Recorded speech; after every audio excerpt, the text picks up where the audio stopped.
প্ৰিয় শ্ৰোতাবৃন্দ, জীৱনবাহীৰ সুৰলৈ আপোনালোকক পুনৰবাৰ স্বাগতম জনাইছোঁ।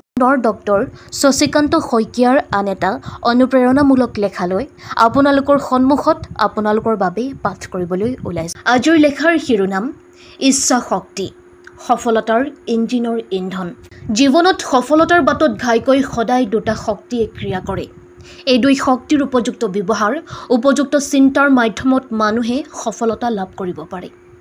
জীৱনৰ সুখ শান্তিৰ অনুভূতি লাভ কৰিব পাৰে সেই দুই শক্তিৰ পৰা। এই দুই শক্তি হ'ল ইচ্ছা শক্তি আৰু দক্ষতা শক্তি। জীৱনৰ যিকোনো ক্ষেত্ৰত সফলতা লাভ কৰিবলৈ হ'লে ইচ্ছা শক্তি আৰু দক্ষতা শক্তিৰ ওপৰত নিৰ্ভৰ কৰে। এচাম মানুহ আছে যিসকলৰ ইচ্ছা শক্তি প্ৰবল, কিন্তু সেইসকলৰ দক্ষতা শক্তি নাথাকে। আনফালে আকৌ আন এচাম মানুহ আছে যিসকলৰ ইচ্ছা শক্তি সদায় স্থিমিত, কিন্তু সেইসকলৰ দক্ষতা শক্তি বেছি। মানুহক ইচ্ছা শক্তিয়ে এনেদৰে আগুৱাই নিয়ে য'ত দক্ষতা শক্তিয়েও প্ৰাণ পাই উঠে। দক্ষতা শক্তিক অধিক সঞ্জীৱনী দিবলৈ ইচ্ছা শক্তিয়ে প্ৰভাৱিত কৰে। সাধাৰণ উদাহৰণ এটাৰ পৰা এই কথাখিনি আৰু সহজে ব্যাখ্যা আগবঢ়াবলৈ চেষ্টা কৰা হৈছে। সমাজত এনে কিছুমান মানুহ আছে যিসকলে দৌৰিব পাৰে, খোজ কাঢ়িব পাৰে, খেলিব পাৰে বা অন্যান্য ধৰণে তেওঁলোকে দক্ষতা অৰ্জন কৰিছে। খোজ কাঢ়িব পৰাটো দক্ষতা, একেদৰে দৌৰিব পৰাটো দক্ষতা। কিন্তু দৌৰিব বা খোজ কাঢ়িব পৰা শক্তি থাকিলেও পুৱাতে শুই উঠি অনুশীলন কৰিবলৈ মুঠেও ইচ্ছা নকৰে। ইচ্ছা শক্তিয়ে এনেধৰণে ক্ৰিয়া কৰা উচিত য'ত ৰাতিপুৱা শুই উঠাৰ বাবে শক্তি প্ৰদান কৰে। ইচ্ছা শক্তিয়ে মানুহক এনেধৰণে সফলতাৰ বাটত আগুৱাই লৈ যাব পাৰে য'ত দক্ষতা শক্তিক সঞ্জীৱনী দিয়ে। পৃথিৱীত যিসকল মানুহ সফল বুলি কোৱা হয় সেইসকল মানুহ দক্ষতা শক্তিৰে আবৃত হ'লেও তেওঁলোকক ইচ্ছা শক্তিয়েও ব্যাপকভাৱে প্ৰভাৱ পেলায়। মানুহৰ দক্ষতা থাকিলেই নহ'ব, সেই দক্ষতাক শক্তিশালী কৰি তুলিবলৈ মানুহৰ ইচ্ছাও থাকিব লাগিব। ইচ্ছা নাথাকিলে, ইচ্ছা নকৰিলে কোনো মানুহে কেতিয়াও জীৱনত সফলতাৰ বাটত আগুৱাই যাব নোৱাৰে। প্ৰত্যেকজন মানুহেই জন্ম মানুহ হিচাপে গ্ৰহণ কৰে। জন্ম হোৱাৰ পিছত কিছুমান মানুহ সকলো দিশত আগুৱাই যাব পাৰে, সকলো দিশত দক্ষতা অৰ্জন কৰিব পাৰে। কিছুমানে সেইদৰে দক্ষতা অৰ্জন কৰিব নোৱাৰে। একেই পৃথিৱী, একেই আকাশ, একেই প্ৰকৃতি, একেই পৰিৱেশ, কিন্তু কিছু মানুহ সাংঘাতিক ধৰণে সফল হয়। কিছুমান মানুহ সাংঘাতিক ধৰণে পৃথিৱীত নিজকে চিনাকি দিব পাৰে আৰু কিছুমান মানুহ পথৰ ভিক্ষাৰীৰ ৰূপে জীৱন অতিক্ৰম কৰে। কেতিয়াবা আকৌ পথৰ ভিক্ষাৰীৰ ঘৰত জন্ম হোৱা ব্যক্তিয়েও পৃথিৱীত অনন্য হিচাপে পৰিচয় দিয়ে। একেদৰে নিযুত বা কোটিপতি হাজাৰপতিৰ ঘৰত পৰিয়ালত জন্ম হোৱা কিছুমান লোক পথৰ ভিক্ষাৰীৰ দৰে জীৱন অতিক্ৰম কৰে। এনে কিয় হয়? বোধ কৰোঁ এনে হোৱাৰ মূলতে হ'ল ইচ্ছা শক্তিৰ অভাৱ, দক্ষতা শক্তিৰ অভাৱ, জীৱনৰ সপোন, আশা আৰু আকাংক্ষাৰ অভাৱ। দক্ষতা শক্তি কেতিয়াবা শক্তিহীন হৈ পৰে যদিহে মানুহৰ ইচ্ছা শক্তি নাথাকে। প্ৰখ্যাত উদ্যোগপতি লেখক জিম ৰনি কোৱাৰ দৰে সফলতা যাদুকৰী বা ৰহস্যময় নহয়। মানুহে জীৱনত সফলতা লাভ কৰিবলৈ মৌলিক কথাবোৰ ধাৰাবাহিকভাৱে চিন্তা কৰা উচিত, প্ৰয়োগ কৰা উচিত বা সাধাৰণ তথা স্বাভাৱিক পৰিণতিৰ বিষয়ে অনুভৱ কৰা উচিত। মানুহে ভৱিষ্যতৰ দিনবোৰ সুৰক্ষিত নিশ্চিত কৰিবলৈ সদায় চেষ্টা কৰে। ভৱিষ্যতৰ সপোনবোৰ বাস্তৱ ৰূপত ৰূপায়িত কৰিবলৈ মানুহৰ ইচ্ছা শক্তিৰ প্ৰয়োজন। ইচ্ছা শক্তি হ'ল আভ্যন্তৰীণ শক্তি, জীৱনৰ সংকল্প, প্ৰতিশ্ৰুতি, যিয়ে কাম কৰাৰ প্ৰেৰণা দিয়ে। মানুহক সফলতাৰ বাটত কৰ্মোপযোগী কৰি তুলিবলৈ ইচ্ছা শক্তিৰ বিকল্প নাই। ইচ্ছা শক্তি মানুহক এটা ধাপৰ পৰা আন এটা ধাপলৈ আগুৱাই যোৱাত সহায় কৰে। ইচ্ছা শক্তিয়ে কোনো কাম বিলম্ব কৰাত প্ৰশ্ৰয় নিদিয়ে। মল্লযোদ্ধাসকলৰ জীৱনৰ সফলতাই এই প্ৰসংগত উল্লেখ কৰিব পাৰি। কোনো এজন মল্লযোদ্ধাই আন এজনক বশ কৰাৰ সময়ত আনজনে বশ নহৈ ইচ্ছা শক্তিৰে পুনৰ প্ৰতিযোগিতাত অৱতীৰ্ণ হ'লে তেনে মল্লযোদ্ধাই পুনৰ প্ৰতিযোগিতাত জয়ী হ'ব পাৰে।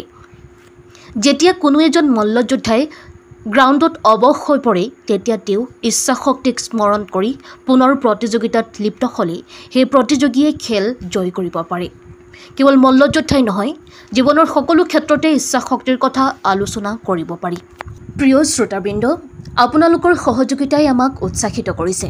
গতিকে আপোনালোকলৈ এটি বিশেষ অনুৰোধ, আপোনালোকে যিমান পাৰে এই ভিডিঅ'টো শ্বেয়াৰ কৰে যেন। দৰাচলতে বহু মানুহৰ দক্ষতা থাকিলেও ইচ্ছা শক্তিৰ অভাৱ হ'লে সেই মানুহে জীৱনত কেতিয়াও সফল হোৱাত সহায় নকৰে। সমাজত বহু মানুহ আছে যিসকলৰ ব্যতিক্ৰমী দক্ষতা, কৌশল, শিক্ষা, জ্ঞান থাকে। ব্যতিক্ৰমী হোৱা স্বত্বেও তেওঁলোকে জীৱনত একোৱেই কৰিব নোৱাৰে। সাধাৰণ মানুহৰ দৰে সপোনবিহীনভাৱে জীৱনটোক আগুৱাই নিয়ে। সেইসকল মানুহ কেতিয়াও জীৱনত সফল হ'ব নোৱাৰে, সফলতাৰ কথা ভাবিব নোৱাৰে।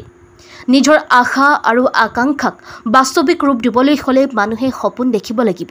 সপোনক আগুৱাই নিবলৈ হ'লে ইচ্ছা শক্তিক জাগ্ৰত কৰিব লাগিব। সদায় নিজে নিজক বিশ্বাসত ৰাখি আগুৱাই নিয়াসকলেই জীৱন সজাই তুলিব পাৰে, জীৱনৰ পৰা আশা কৰা মতে সকলো লাভ কৰিব পাৰে। কোনোবাই যদি কয় তুমি নোৱাৰা, ইয়াৰ অৰ্থ এইটো নহয় যে কামটো কৰিব নোৱাৰোঁ। ইয়াৰ সহজ অৰ্থ হ'ল যিসকলে কামটো নোৱাৰে বুলি বুজাবলৈ চেষ্টা কৰে সেইসকলৰ সৈতে মানুহজন একে শাৰীত নাই।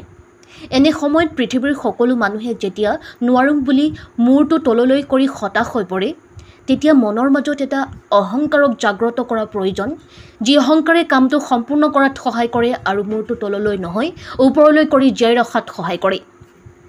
পৃথিৱীৰ সকলো মানুহৰ পৰা পৃথক কৰি ৰখা, পৃথিৱীৰ বেছি সংখ্যক মানুহৰ মাজৰ পৰা নিজক আঁতৰাই আনি জিলিকাই তোলা পৰিৱেশ এটা সৃষ্টি কৰিব পাৰি কেৱল ইচ্ছা শক্তিয়ে। ইচ্ছা শক্তিয়ে হ'ল মানুহৰ জীৱনৰ সফলতাৰ মূল চাবিকাঠি। সফল মানুহে কেতিয়াও জীৱনক উদাসীন ৰূপ দিব নিবিচাৰে। কেতিয়াও তেনে মানুহে মনলৈ সন্দেহ বা ভয় ভাৱ নানে। ইচ্ছা শক্তিয়ে মানুহক এখন নতুন পৃথিৱীলৈ লৈ যাব পাৰে, য'ত প্ৰতিভা আৰু গুণ বিকশিত হয়। ইচ্ছা শক্তি প্ৰবল, ইচ্ছা শক্তি দুৰ্বাৰ, ইচ্ছা শক্তি বৃহৎ হ'লে মানুহৰ জীৱনলৈ কোনো সমস্যাই, কোনো অসুবিধাই ডাঙৰ হৈ ধৰা নিদিয়ে। মানুহৰ হাজাৰ বাধা বিঘিনি, অভাৱ, অভিযোগ, সমস্যা সহজে নিৰাময় কৰিব পাৰে মানুহৰ মনত জাগ্ৰত হিচাপে যেতিয়া ইচ্ছা শক্তিয়ে প্ৰভাৱ বিস্তাৰ কৰে। জগত জিনিবলৈ হ'লে মানুহৰ কেৱল দক্ষতা থাকিলেই নহ'ব, সেয়া ইচ্ছা শক্তিয়ে মানুহক প্ৰভাৱিত কৰিব লাগিব। ইচ্ছা শক্তি নথকাৰ বাবেই মানুহে জীৱনৰ পৰা বহু সুখ, আনন্দ, সৌন্দৰ্য উপভোগ কৰাৰ পৰা বঞ্চিত হয়। পৃথিৱীখন এখন বিনন্দীয়া সৌন্দৰ্যৰে পৰিপূৰ্ণ পৃথিৱী। সেই পৃথিৱীৰ পৰা সফলতাৰ লগতে সুখ, আনন্দক লাভ কৰিবলৈ হ'লে ইচ্ছা শক্তিক সদায় প্ৰাধান্য দিয়া প্ৰয়োজন। যেতিয়া এজন মানুহে ইচ্ছা শক্তিক সঁচা অৰ্থত প্ৰয়োগ কৰিব নোৱাৰে, ইচ্ছা শক্তিক কামত লগোৱাত ব্যৰ্থ হয়, ইয়াৰ সহজ অৰ্থ বা কাৰণ হ'ল সেইসকলে মানুহে ভৱিষ্যতে আহিবলগীয়া পৰিৱেশ, পৰিস্থিতি, সমস্যা এটাৰ বিষয়ে জানিব নিবিচাৰে। মানুহক ইচ্ছা শক্তিয়ে পৰম বন্ধুৰ দৰে কাম কৰে। কিবা এটা কৰিবলৈ কোনো নিবিচাৰে, ইয়াৰ মূল কাৰণটোৱে হ'ল সফলতাৰ বাটৰ পৰা সেইসকলে আঁতৰি যাব বিচাৰে, পক্ষক কক্ষচ্যুত হ'ব বিচাৰে। ইচ্ছা শক্তিয়ে হৈছে মানুহৰ মহাশক্তি। সেই শক্তিৰ বাবেই মানুহে সাগৰৰ তলিত বিচৰণ কৰিব পাৰে, পৰ্বতৰ শিখৰত আৰোহণ কৰিব পাৰে।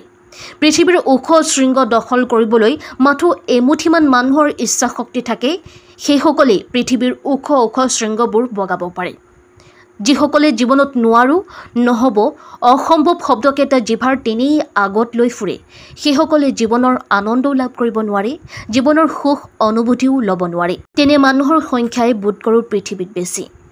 জীৱনক আনন্দময় কৰি তুলিবলৈ ইচ্ছা শক্তিও লাগিব, সমানে দক্ষতা লাগিব আৰু জীৱনক সুন্দৰ আৰু অনুপম কৰি তুলিবলৈ জীৱনটো সজাই তোলাৰ কল্পনা আৰু সপোনো লাগিব।